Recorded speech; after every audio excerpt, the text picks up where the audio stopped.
You're listening to PetLifeRadio.com.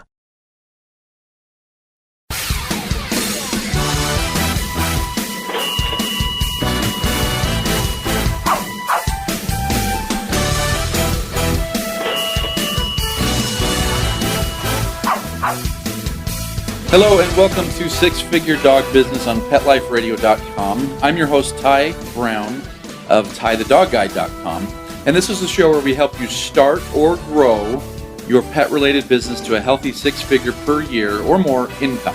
And today's show is going to be in the same vein of what I was talking about last time.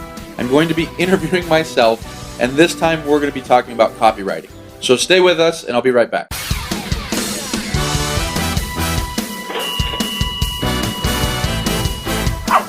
Sit. Stay. We'll be right back after a short pause.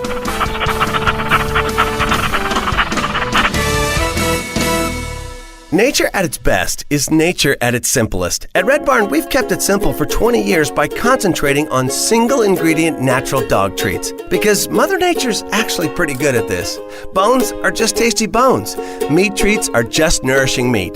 It's nature at its simplest. Look at the label. We want you to. Red Barn Natural Treats. Simply the best. Find it in your local pet specialty store.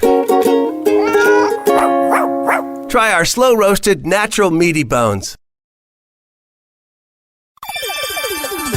Let's talk pets on PetLifeRadio.com.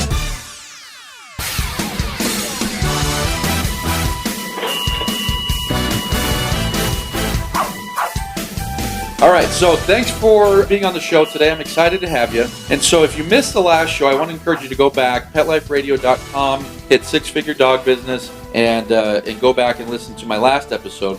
Because what I was talking about is I'm doing a short series here of 2 or 3 episodes, maybe more if I can, if there's other things that I feel are pretty valuable. But a short series here where I am talking about the things that I am doing with some of my consulting clients. And I'm going to put a link down in the show description on, kind of what I'm doing with some of the consulting clients and things like that.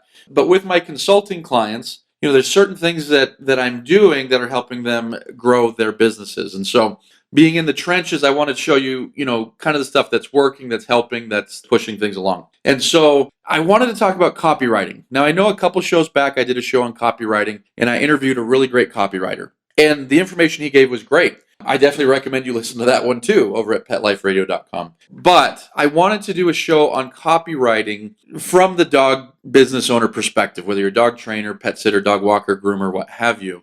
There's certain things that, because I'm in this industry and because I write copy for this industry, both for myself and for clients, that I have found to be very crucial and critical for growing your business.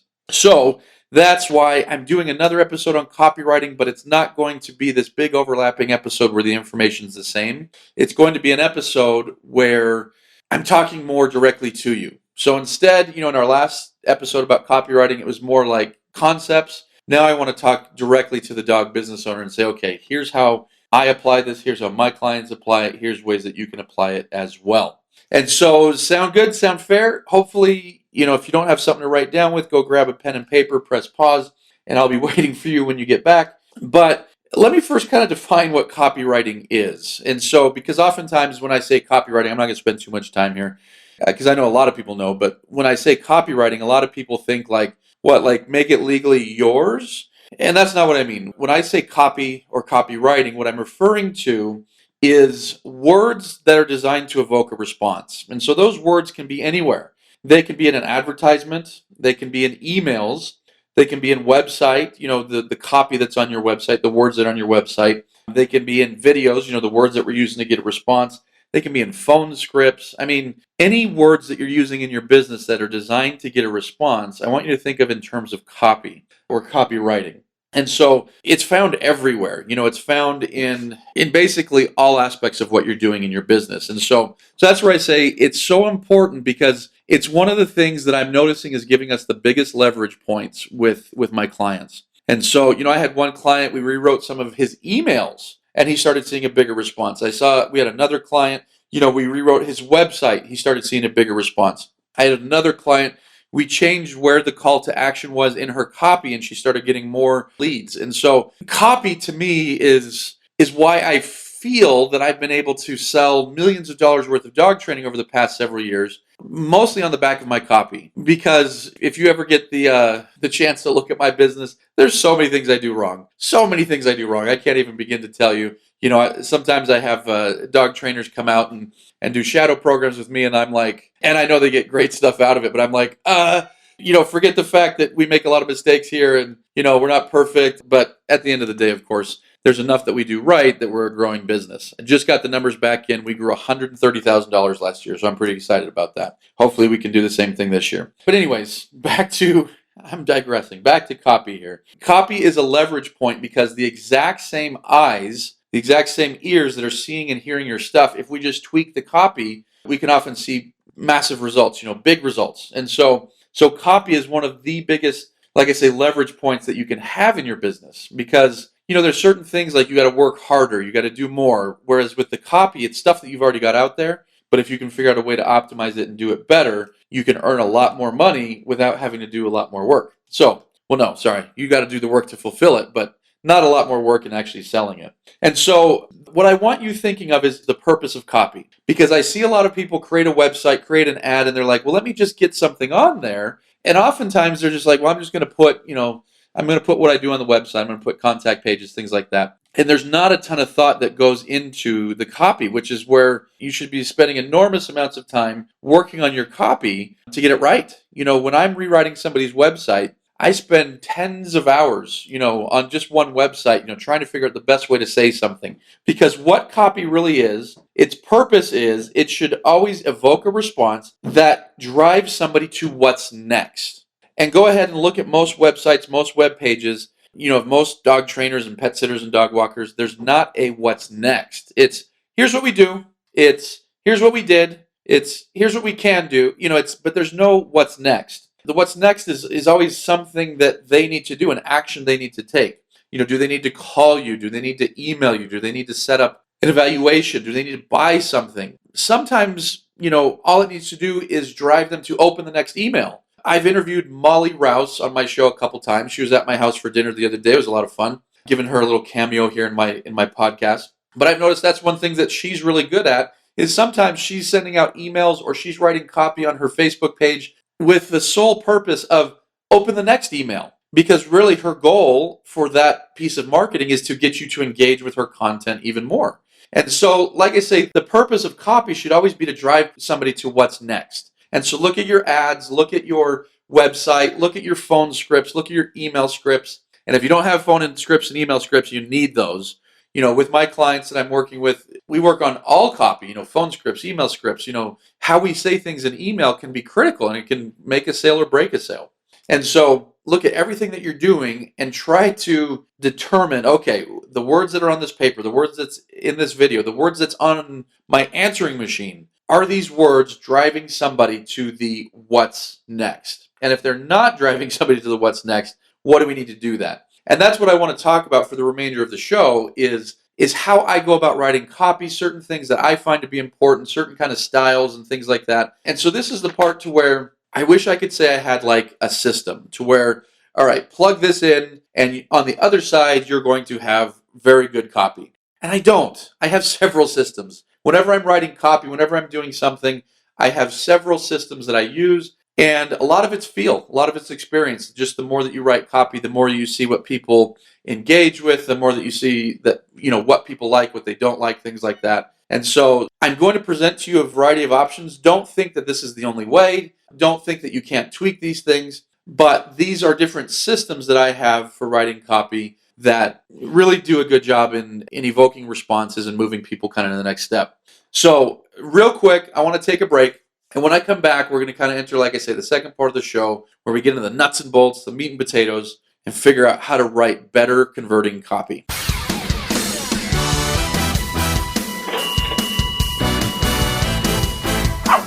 Sit. Stay. We'll be right back after a short pause.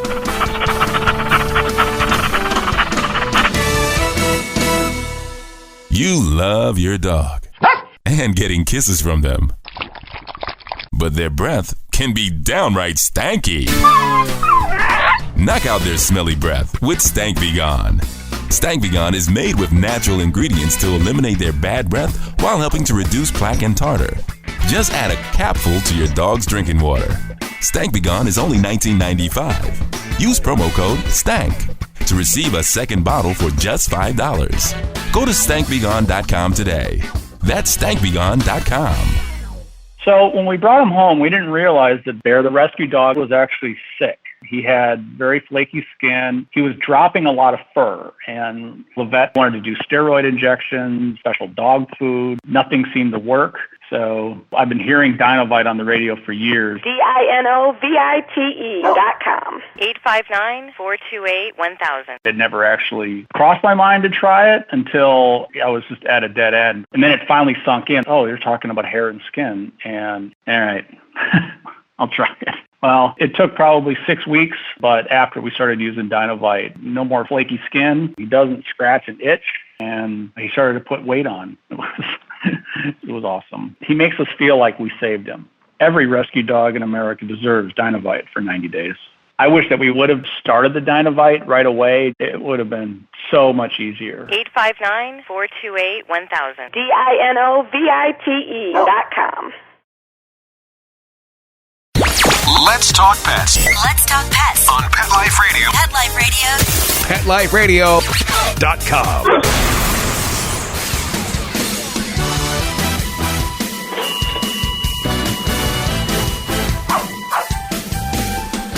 All right, and we're back.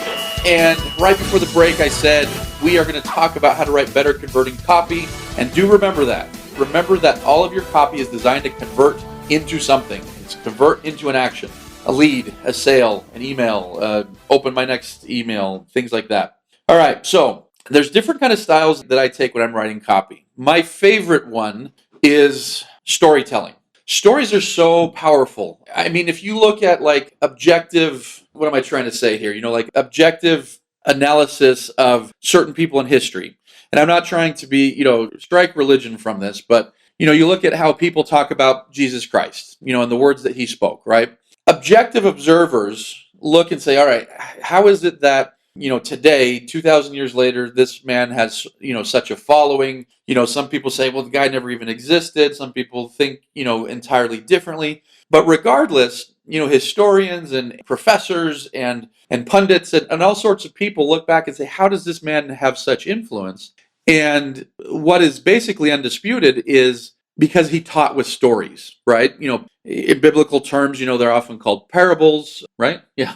Yes, parable. Sorry, that word sounded funny coming out of my mouth. But they're called parables. But in parlance that we use today, he taught using stories. And stories are so powerful when writing copy and so overlooked. But they're so powerful in writing copy because they can take a concept and drive it home much better than simply telling somebody can take that concept and drive it home. They can make you remember a concept so much easier than simply telling you that concept can have you remember. They can inspire you to action so much easier. I find that stories allow me to make a strong sales pitch without making a sales pitch. And what I mean by that is, for example, I might be telling a story, and in the story, this person took such and such action, and the result was their dog became very well trained. And you can word it in such a way that's very strong, and there's this very strong call to action, but you're not the one telling them to buy the training. The story is saying, hey, this person bought the training, or this person bought the dog walking, or this person bought the dog grooming, and their problem was solved as a result. And so I'm not a pressure salesman at all. I'm awful at pressure sales when, times that I've tried, and not that I've tried very much, but I'm awful at pressure sales. But what I'm very good at is telling stories about my life and relating them. So let me tell you how I kind of implement this. I implement this a number of different ways. I implement this, first of all, in my email newsletter. And if you don't have an email newsletter and you don't have an autoresponder, I want to encourage you to do that. Go look at MailChimp.com. It's got a free autoresponder that, has some functionality, and then, you can upgrade that once you have more needs and stuff like that. But MailChimp.com is a great one. But get yourself an autoresponder and try to be collecting leads. A big portion of our sales come from our email newsletter. And I often can see, so our software shows us how long somebody's been a lead and how long that they've been in our system. And it's quite frequently that I will look at, a new client and I will look back and see that they've received 43 newsletters, that they've been on our list for a year. And finally, 43 weeks isn't a year, but you know what I mean. They've received 52 newsletters or 36 newsletters or 5 newsletters or whatever, that they've been on this list for the longest time and finally decide to buy. And the reason why is because people buy when they're ready, not necessarily when you're ready. And so they might reach out at a time when they're like considering something, but, something happens and they're not ready, or they didn't have the money, or, something else came up, death in the family, anything, right? And so, people think that, well, if they don't buy now, they're not really interested, so I can just leave them alone. That describes some people. Some people just genuinely aren't interested, but some people are. And keeping in touch with them with a newsletter can be great.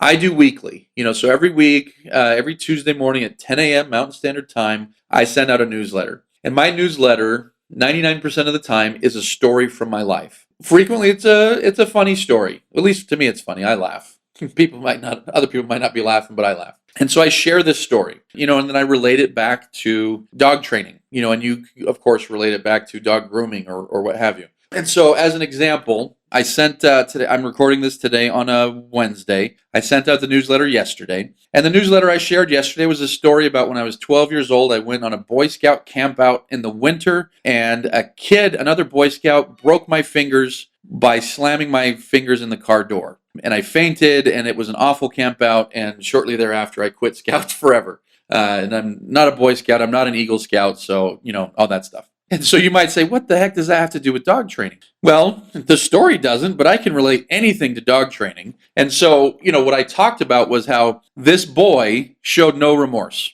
He showed no remorse for breaking my fingers. In fact, he never once apologized. I knew this kid for years. He never once apologized. If I ever brought it up, he would just kind of laugh at me. This guy had no remorse at all for what he did to me, breaking my fingers, making me. And I jokingly applied that to dogs, saying, your dog, he's chewing your couch. He doesn't have any remorse. It's not like dogs are like 12-year-old boys. They don't have remorse. He's out there playing in the snow after he just destroyed your couch. You can't be thinking that your dog is going to stop a behavior because of remorse. So just like a 12-year-old boy, you have to train your dog in a different way. And so like I say, a very just kind of a goofy story, but I related it back to dog training. And I can do that, like I say, you can do that with any story that's occurred in your life. And you can make anything a little bit funnier and make people chuckle and things like that. But I can't tell you that ever since, I've been doing newsletters for a long time. It was probably I think it was last January. So I think it was over a year ago that I said, okay, 2015,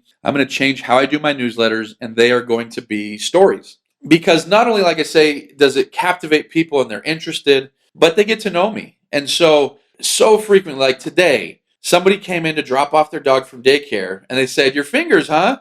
They're talking about the newsletter from yesterday. They're engaged with it. They enjoy it. I frequently get people. I had a guy the other day say, I've never looked forward to promotional emails so much. I know you're selling me something at the end, and I'm fine with that, but I really enjoy reading your emails. They're funny and they're interesting, and they teach me concepts about dogs and dog training.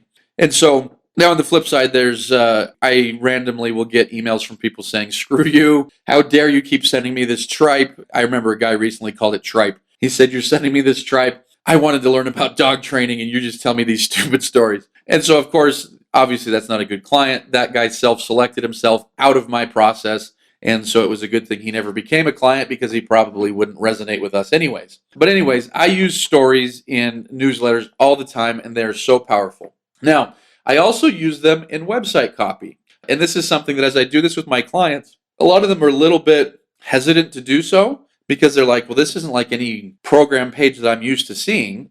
And so, on a dog trainer's page, where most dog trainers have some page that says programs or services or whatever, talks about what they do. Typically it says, all right, here's the program. We're going to train your dog 4 sessions, and we're going to use treats, and we're going to, and they talk about the program. Makes sense, right? And it does. But what I like to do is use, kind of tell a story. Tell a story about here's how I got into dog training, and here's why. And then, we relate it back and say, this is why I'm unique, and this is why, I serve this demographic the best. And if you're interested, here's the next step. And the next step might be call, email, fill out the form, do an evaluation, or whatever the case might be. But you don't just have to use stories in an email. You can use stories on your website. When I write blog posts, we'll use stories. And when I'm selling people, when I'm talking and in my scripts, I use stories. And I now hear my employees sometimes telling my stories.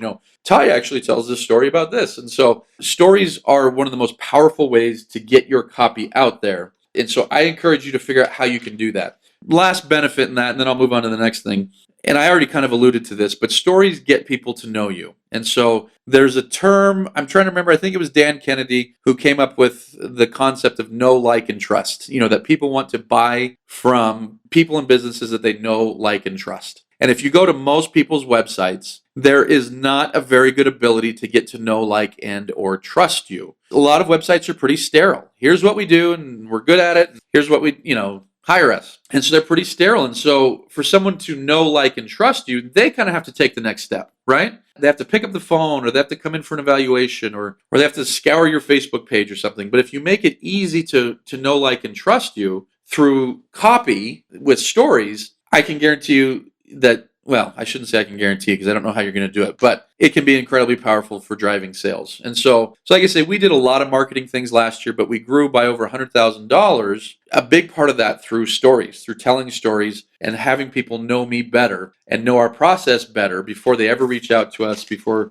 we ever talk to them. All right. So the next thing I want to talk about for somebody that wants a little bit more formulaic way of writing copy is what's called AIDA, A-I-D-A. Now, I'm not the inventor of this. I have no idea who the inventor of this is. This is, to a degree, this is kind of sales training that's been around for a long time. I got my first job in sales. So if any folks know kind of my background, I started training dogs in high school when I was 14 years old. When I was 17 years old, I actually moved out of the house. That's a story for another day. Maybe I'll put that in a newsletter. But I moved out of the house, and in the process of moving out of the house, I moved 800 miles away to Utah. And I didn't do dogs for a couple of years because I didn't have a dog trainer to work for. I don't even know if there were dog trainers at the time in Utah. This was 1998 when I moved out, 1998. But anyways, I got a lot of jobs in sales because I was like, I got to make money. I got to pay the rent, stuff like that. So I got sales jobs because that's about the only thing hiring a 17-year-old. They mostly thought I was in my 20s. I looked older. So don't judge me too bad. I didn't tell them I was in my 20s. They just thought I was. But I still remember some of the sales training that I got, and AIDA, A-I-D-A, was some of that sales training. And so it's a powerful concept, and it doesn't just apply to sales. Well, I mean, copy is sales, right? But it doesn't just apply to when you're talking to somebody and trying to sell something. It applies to the copy that you write. So AIDA stands for attention, interest, desire, action. So let me repeat that. Attention, interest, desire, action. And so when you're writing copy and you're looking for a formulaic way of doing it, you don't necessarily need to go in that order, although going in this order can be helpful if you're pretty new to copy. And so attention, let me talk about that first. So attention might be a headline. It might be the subject line of an email. It might be the first line in a Facebook ad. It might be the first few words in your voicemail or what you talk about, the first little bit of your script when you're talking with somebody. But anyways, we need attention, right? Because there's lots of things vying for your prospect's attention. So you need to grab their attention. So a headline, and then along with that, open with something that's going to grab somebody's attention. So first things first, when you're writing copy, get somebody's attention. So I stands for interest. So once you've got somebody's attention, you need to keep that attention, and you do that by building interest. Now, I find that the best way to build interest is often to talk about your prospect. Talk about them. Now, again, this can apply to storytelling. So sometimes I build interest by talking about myself and my story. But if I'm not necessarily doing storytelling on a certain page, or maybe if I am, I'll say, hey, something happened to me. Maybe this has happened to you too. And so I start talking about them.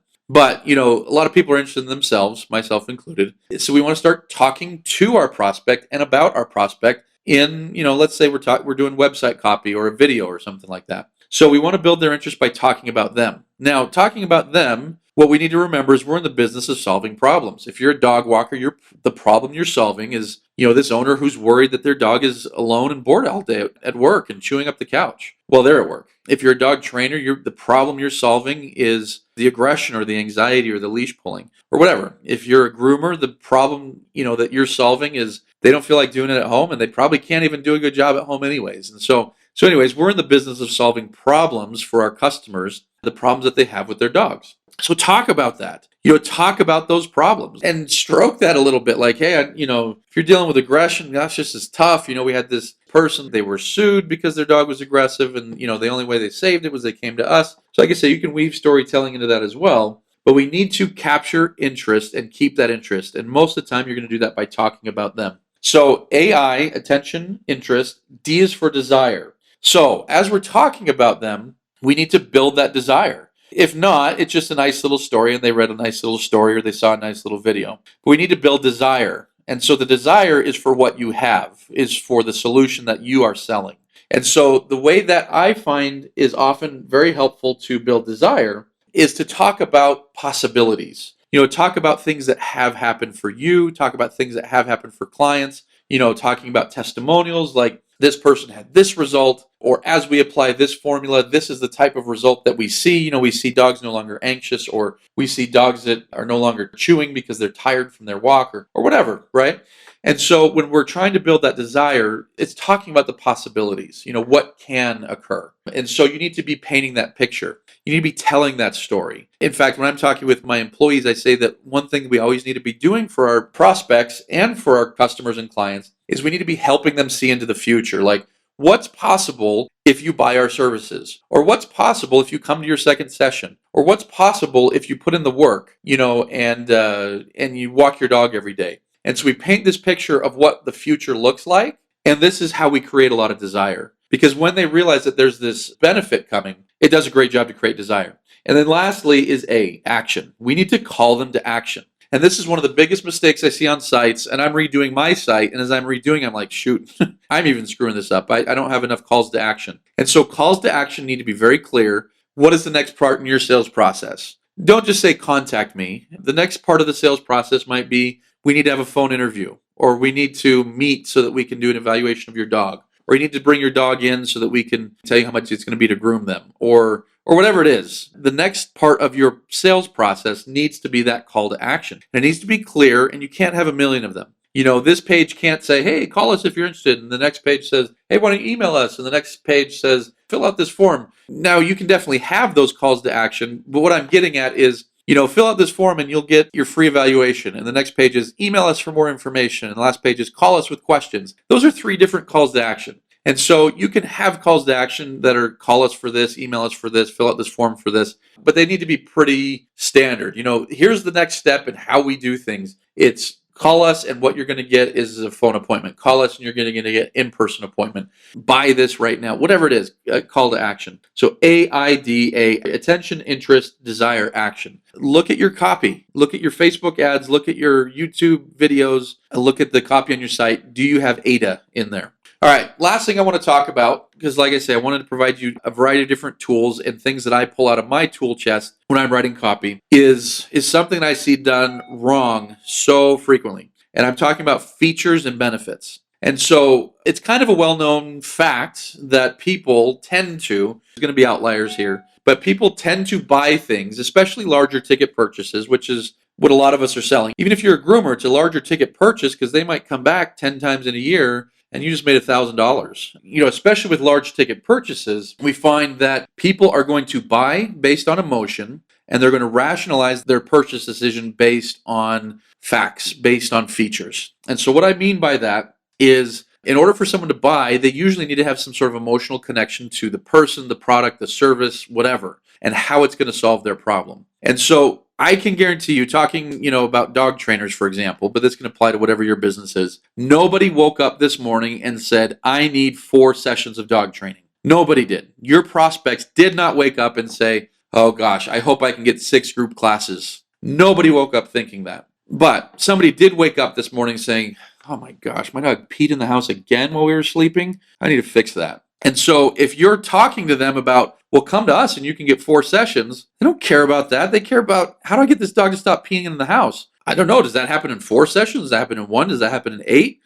Obviously they need to know what comes in it, the features, but they're not going to buy because you're offering them 4 sessions. They're not going to buy because you're offering them a free clicker with the purchase. They're not going to buy because of that. They're going to buy because you've explained how they can solve the problem. And so the way to understand the difference between features and benefits is with what I call the what that means to you test. And so there's a phrase, what that means to you. And so we can put features on one side and benefits on the other. So features, when you're writing something and you're talking about something, you can put it on either side and understand if it's a feature or benefit. So if it comes before, it's a feature. If it comes after, it's a benefit. So let me tell you what I mean there. So a feature is, so here's the phrase. Our board and train program is 3 weeks long. What that means to you is we get enough time to really work through all of the issues and we can really solve a lot of the aggression problems that you're having. And so the feature was our board and train is 3 weeks long. What that means to you, now comes the benefit. We can work through the aggression, we can work through this, we can work through that, and so on and so forth. So in any case, you can apply this to anything. The salesman at the car lot. This car is red. What that means to you is chicks are going to dig you when they see you driving down the street in the red car. And so the benefit is chicks are going to dig you. The feature is it's red. So what I'm getting at is so many dog trainers and walkers and groomers talk so much about the features. Well, here's what comes in the package. It's 2 sessions and it's a leash and it's this and that. And yeah, people need to know that because they're going to justify their decision based on that. They're going to say, all right, this is $1,000, but I get 5 sessions. I get these group sessions. I get this book that they wrote. I get this training collar. Okay, but they're going to solve my problem. But when they go back to the, wife or the husband, they're going to say, I think this guy can solve our problem. And look what comes in this package, right? And so that's what you need to be thinking about. You need to be talking mostly about the benefits. Most of your conversation should be benefit driven. Most of your copy should be benefit driven. And the features are there, but that's not the focus because the focus is the problem that you solve. And that's all benefit driven. So like I say, go into your website, go into your copy, go into your stuff and look, am I talking more about features or am I talking more about benefits? And I can guarantee you talking more about benefits is going to make better converting copy all the way around. So folks, I've gone a little bit long on today's episode as well because there was a lot that I wanted to cover, but hopefully I've been giving you some actionable ideas. I've talked about storytelling. I've talked about ADA. I've talked about features and benefits, and we've talked about where this copy goes. My hope is that you can do an audit on your business and check out, the types of things that you can change so that you can get better converting copy across the board. So I also recommend go ahead and check the notes down below. I've got a link to the latest webinar I'm doing on how to add $20,000 to your dog training business this year. And of course, please go to PetLifeRadio.com. Listen to all of the episodes at Six Figure Dog Business. And while you're there, listen to the other episodes that are on PetLifeRadio.com, biggest pet network in the world, radio. So thanks for listening. Hope to talk to you soon, and let's grow your business. Let's Talk Pets, every week on demand, only on PetLifeRadio.com.